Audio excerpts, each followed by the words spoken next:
Europe 1. 17h45, la formule consacrée a été prononcée dans la chapelle Sixtine, extra omnes, signifiant que seuls les cardinaux sont désormais autorisés à siéger au conclave. Ils sont 133 à avoir pour mission de désigner un successeur au pape François. Bonsoir Louise Salé. Bonsoir Pierre, bonsoir à tous. Vous êtes l'une des envoyées spéciaux d'Europe 1 à Rome et vous attendez, comme tout le monde, la fumée plutôt noire que blanche. Oui, pour l'instant, pas de fumée qui sort de la cheminée de la chapelle Sixtine.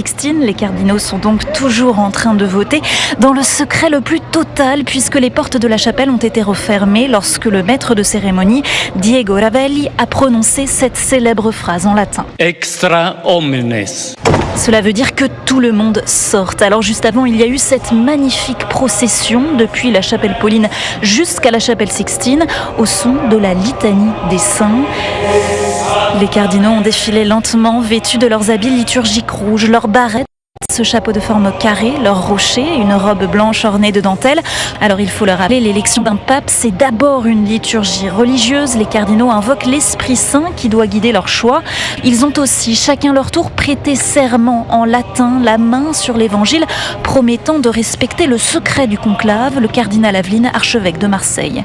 Moi, cardinal Jean-Marc Aveline, je le promets, j'en fais le vœu et je le jure. Cette prière extrêmement solennelle s'est déroulée dans le plus somptueux des décors, la fresque du Jugement dernier de Michel-Ange.